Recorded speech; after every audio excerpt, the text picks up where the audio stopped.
বাবু, এক ভদ্রলোক আপনার সঙ্গে দেখা করতে এসেছিল। ওপরে বসো, শোনো, কফিটা ওইখানে দিও।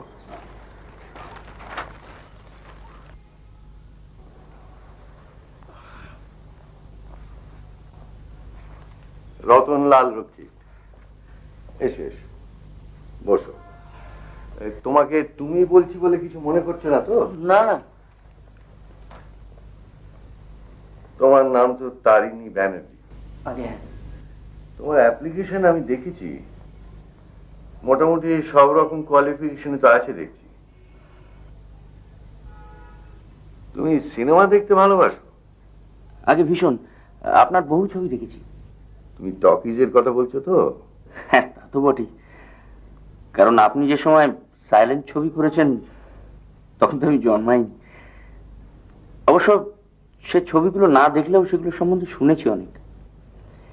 আসলে অভিনেতা হিসেবে আপনাকে আমি বিশেষ শ্রদ্ধা করি। সত্যি কথা বলতে কি, আপনি যখন অভিনয় ছেড়ে দিলেন খুব দুঃখ পেয়েছিলাম। সেটা আমার শরীরের কথা ভেবে। 64-এ আমার একটা মাইল্ড স্ট্রোক হয়, তারপরে স্থির করি যে আর অভিনয় করব না।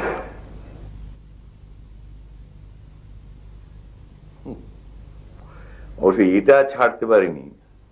আর তাছাড়া মনে হয় এই বয়সে আর ছেড়ে কি হবে। আপনার জন্ম বোধহয় 1900 সাল। হ্যাঁ, সেই জন্য আমার বয়সের হিসেবটা খুব সহজ। আই এম 70 নাও। সেই নির্বাক যুগের থেকে আমি অভিনয় শুরু করেছিলাম। তখন আমার বয়স ছিল 24। সব শুধু 100-র উপর ছবিতে অভিনয় করেছি। এখন আর ছবির সঙ্গে কোনো যোগাযোগ নেই? আছে বই কি, আছে। রোজ সন্ধ্যেবেলা আমার এই বাড়িতে ঘরে বসে বসে আমি ছবি দেখি। তাই বুঝি? আর সেসব আমারই ছবি। বলতে পারো রিটায়ার করার পরে এটি হয়ে উঠেছে আমার একমাত্র কাজ। আমার সমস্ত ছবির একটি করে 16mm প্রিন্ট সংগ্রহ করা। তবে টকি ছবি পাওয়া তো অতটা কঠিন নয়। মুশকিল হচ্ছে সাইলেন্ট ছবি, তার জন্য কাগজে কম বিজ্ঞাপন দিন। অবশেষে তার বেশ কিছু পাওয়া গেল হরিলাল মিরচান্দানির ভল্ট থেকে। এই হরিলালের বাবা গগনলাল আমার অধিকাংশ সাইলেন্ট ছবির প্রডিউসার তো ছিলেন বটেই, তার থেকেও বড় কথা তিনি ছিলেন আমার বিরাট ফ্যান। কাজেই সেই ছবিগুলো তিনি বিশেষ যত্ন করেই রেখেছিলেন। আচ্ছা, আপনি যে সেক্রেটারি খুঁজছেন তার কাজটা কি হবে? কাজ অনেক। আমার এই ফিল্ম লাইব্রেরির তদারক করা, সমস্ত ছবির একটা ক্যাটালগ করা, বছর ধরে ধরে লিস্ট করতে হবে। তবে শুধু ছবির নাম নয়, প্রযোজকের নাম, পরিচালকের নাম, অভিনেতা, অভিনেত্রী, কলাকুশলী সব। সেই সঙ্গে প্রত্যেকটি ছবির একটি সিনপসিস তৈরি করতে হবে। আর একটা বড় কাজ হলো যেসব ছবি আমার সংগ্রহে নেই সেগুলো খুঁজে বার করা, বিশেষ করে টকিজের গোড়ার দিকের কিছু ছবি। মোদ্দা কথা, আমি চাই না যে আমার কালেকশনে কোনো ফাঁক থাকে। বেশ, আর কিছু? তুমি বিশু শিবুর নাম শুনেছ? বিশু শিবু? বিশু শিবু, হ্যাঁ হ্যাঁ, ওই সাইলেন্ট যুগের কমিক জুটি, বাংলা লরেল হার্ডি। বাহ, এও জানো দেখছি। তা এই সব ছবি হতো 2 রিলের, অর্থাৎ 20 মিনিটের মেইন ছবির আগে দেখানো হতো। এত পপুলার ছিল এই জুটি যে লোকে বিশু শিবুর রং তামাশা দেখতেই যেত। ওই ফিচার ছবির কথা আর কেউ চিন্তাও করতো না। কিন্তু এই বিশু ছিলাম আমি। আর শিবুর পাঠ করত একজন অভিনেতা, তার নাম ছিল শরৎ কুণ্ডু। আমরা দুজনে ব্যক্তিগত জীবনে ঘনিষ্ঠ বন্ধুও ছিলাম, যদিও সে আমার থেকে কয়েক বছরের ছোট ছিল। তা তিনি এখন? সেটাই তো রহস্য, কোথায় জানি না।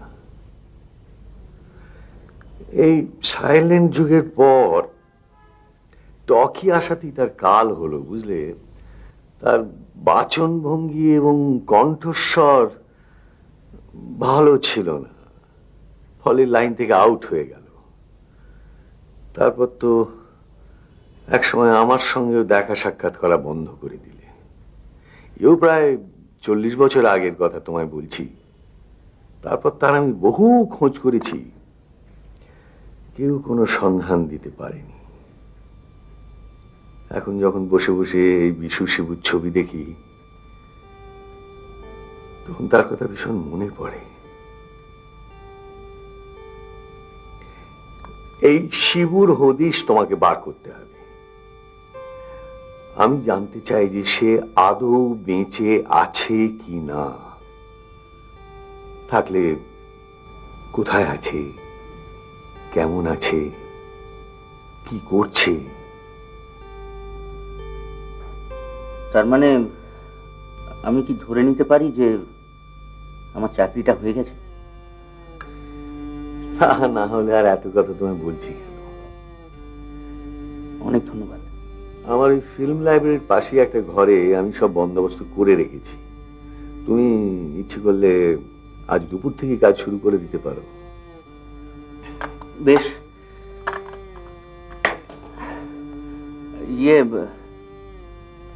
ওই বিশু শিবুর ছবি আমিও দেখতে পাবো তো? আমি রোজ সন্ধেবেলায় ছবি দেখি। আমার ওই বেয়ারা, যাকে তুমি দেখলে, লক্ষ্মীকান্ত, ওই লক্ষ্মীকান্ত হলো আমার প্রজেকশনিস্ট। এছাড়াও অবশ্য মাঝে মধ্যে অন্য 2-4 জন গেস্ট চলে আসেন। আমার এই বুড়ো বয়সের অবসর বিনোদনের কথা অনেকেই জানে তো। বৃদ্ধরা বসে বসে অতীত দিনের কথা চিন্তা করে,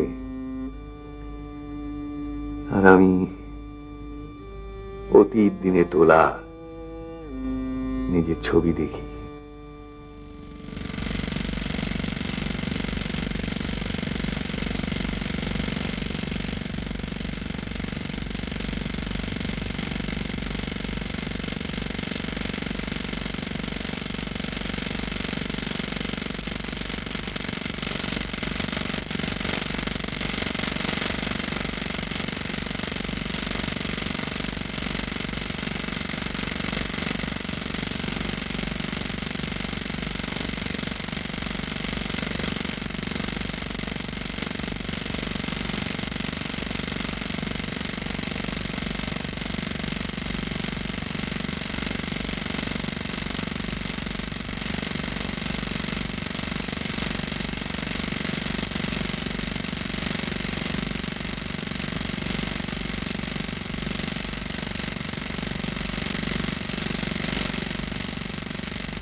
বেশ মজার ব্যাপার।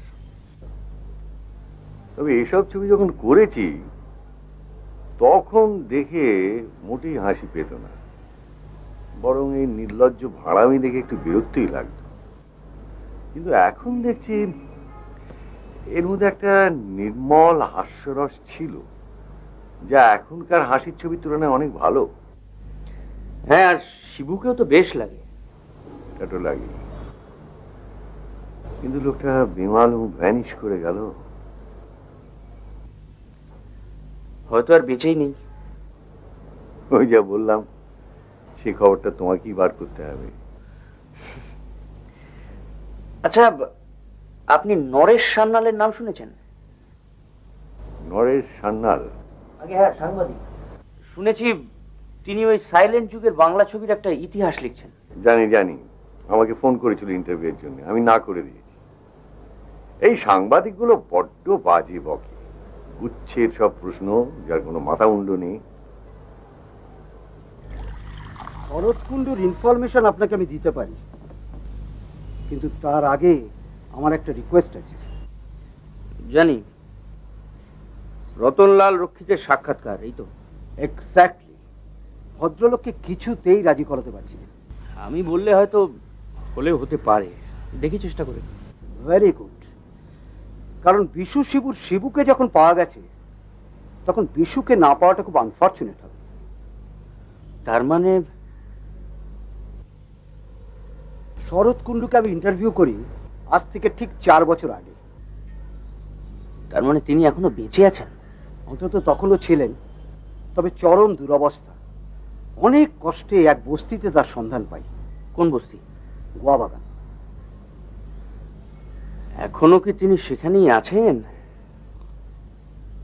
হালের খবর বলতে পারবো না, তবে খোঁজ করে দেখতে পারেন।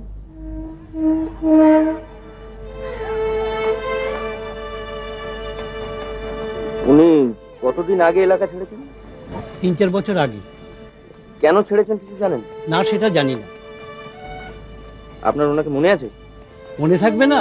উনি খুব রসিক লোক, সিনেমায় অভিনয় করতো, তো আমাদের গল্প করতো, আমরা হা করে দাঁড়িয়ে শুনতাম। ধন্যবাদ।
কণ্ঠস্বর খারাপ তা নয়, ডায়ালগও মনে রাখতে পারত না।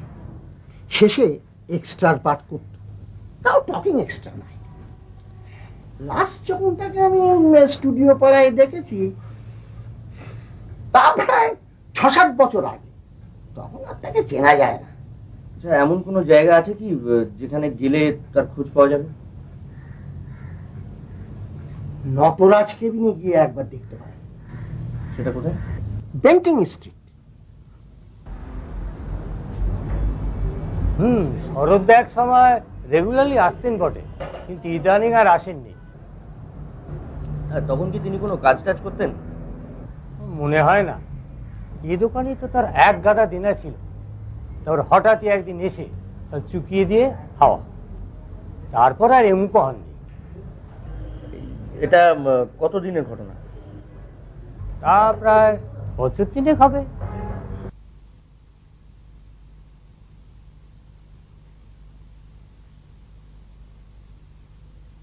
আসুন।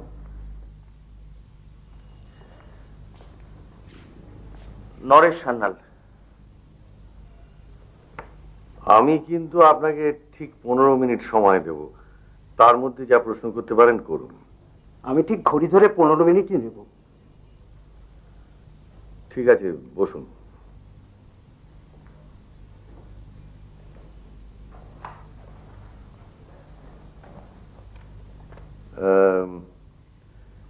আমি এই সময় এক বেলা কফি খাই, আপনার কফি চলবে? আপত্তি নেই। লক্ষ্মী, লক্ষ্মী। আসলে সাইলেন্ট যুগ সম্বন্ধে আপনাকে ছাড়া লেখাই যায় না।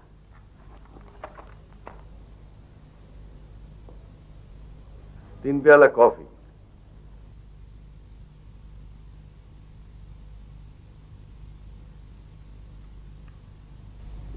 উনি উনি কি আপনার চাকর? আমার বেয়ারা কাম প্রজেকশনিস্ট। কিন্তু কিন্তু উনি তো শরৎ কুণ্ডু। হ্যাঁ, হ্যাঁ, বিশু শিবুর শিবু। 4 বছর আগে গোয়া বাগানে আমি তোর ইন্টারভিউ নিই।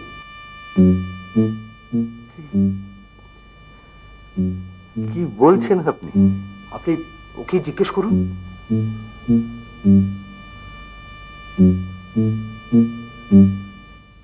লক্ষ্মী,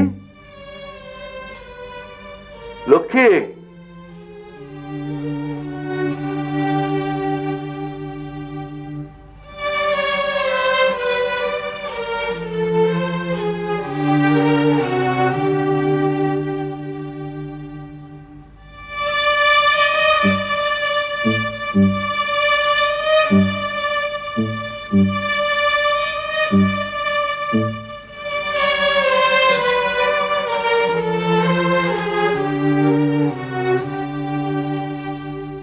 তুমি তো আমাকে চিনতেই পারোনি। নেহাত উনি বললেন বলে।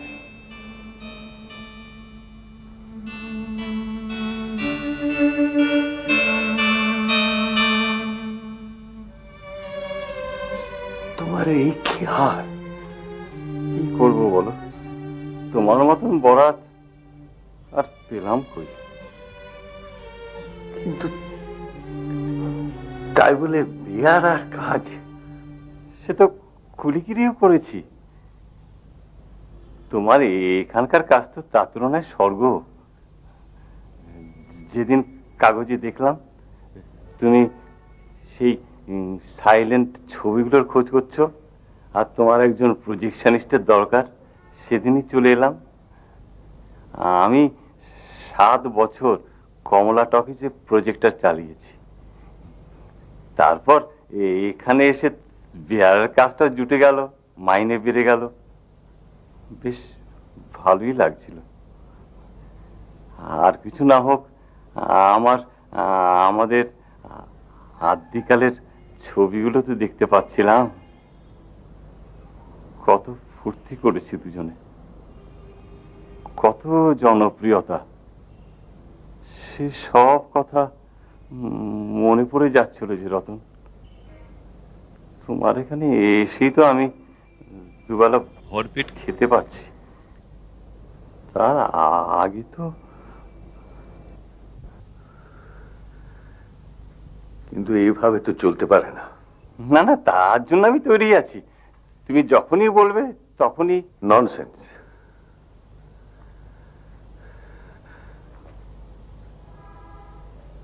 তুমি হবে আমার ম্যানেজার, তারিণীর সঙ্গে এক ঘরে বসবে তুমি, আমার এখানেই থাকবে। সন্ধ্যাবেলায় আমরা আমাদের ছবি দেখবো বসে বসে।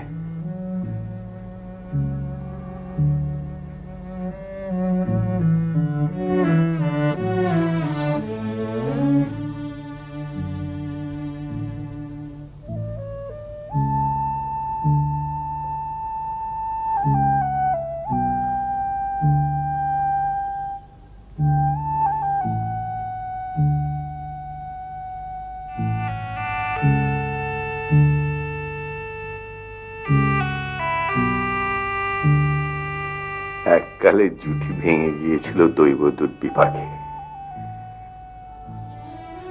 আবার এখন জোড়া তো লাগলো।